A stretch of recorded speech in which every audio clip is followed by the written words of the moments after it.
E aí, pessoal, hoje eu vou conversar com vocês sobre planejamento reverso. Alguns pontos que a gente precisa entender quando a gente vai fazer o nosso tratamento de implantes, protocolo. O que é que a gente precisa avaliar no paciente para que o caso seja redondo, né? Que a gente consiga fazer uma vez só e não voltar atrás, tá bom? Então eu trouxe uma discussão de um caso clínico aqui, dessa paciente, em que vocês observam a altura óssea desse caso aqui, ó, em que essa paciente aqui praticamente já estava com esses dentes perdidos, né? Então é aquele tipo de situação. Será que vale a pena você tentar reabilitar um paciente numa situação dessas, em que ele só tem 3 dentes, com perda óssea, com uma estrutura comprometida? Quando a gente avalia essa paciente aqui, ó, a quantidade de raiz exposta, né? Quantidade de raiz exposta que você vai verificar nessas regiões, ó. Estão vendo? Então tudo isso aqui faz com que a gente decida, numa situação dessa, fazer um protocolo, né? Perceba bolsa periodontal, cálculo. Além disso, existe uma discrepância intermaxilar, né? Então o paciente acaba ficando com esses dentes bem projetados, e aí você tentar devolver poucos dentes, né? Manter esses poucos dentes para fazer uma reabilitação individualmente ou com alguns elementos e esses dentes aí no lugar, vai ficar cada vez mais difícil para você devolver o sorriso do paciente desse de uma forma satisfatória. Então muita atenção a isso aí, né, para que você não fique com aquela neura, né, com aquela psicose de não, tem que salvar todos os dentes, tem que manter.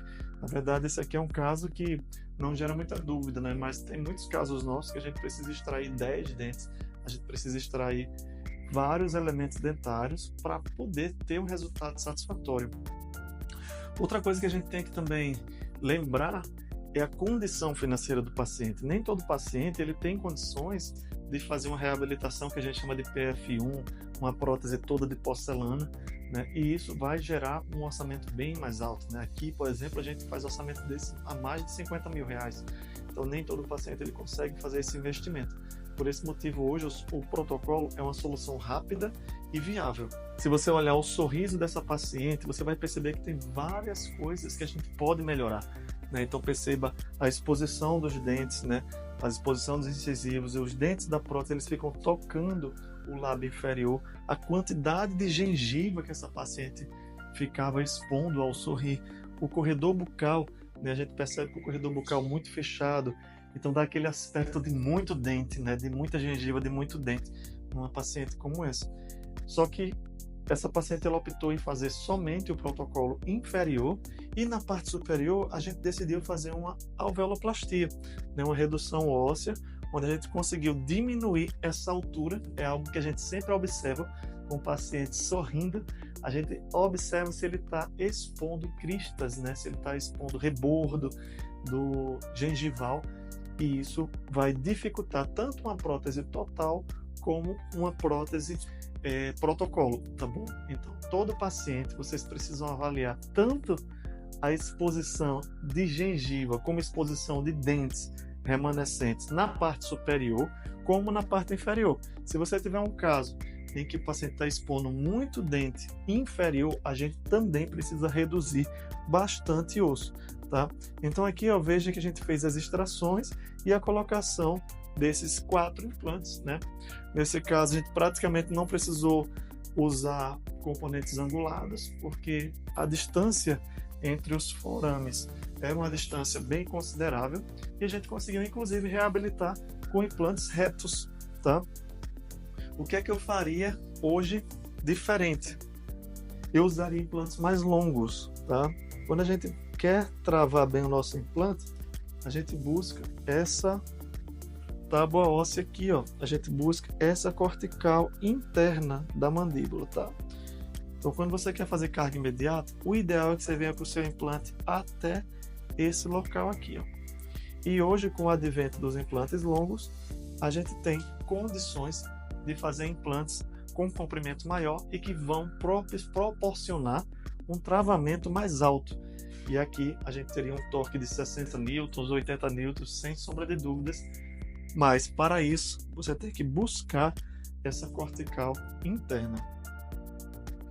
Eu vou trazer aqui também mais uma imagem, não é da mesma paciente, mas só para vocês entenderem o que é que eu estou falando, né? Então perceba esse caso aqui, ó. Perceba como é importante a gente fazer o planejamento reverso. Ó. O quanto de gengiva que a paciente expõe, né?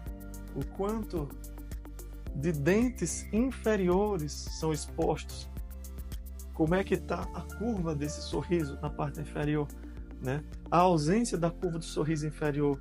Percebe que se a gente tentar fazer um protocolo nessa parte superior sem mexer aqui embaixo, a gente não vai conseguir. Não vai ter uma oclusão satisfatória, o paciente não vai ter um sorriso ideal, tá? Então são várias medidas e várias simulações que a gente vai fazendo para alcançar o resultado.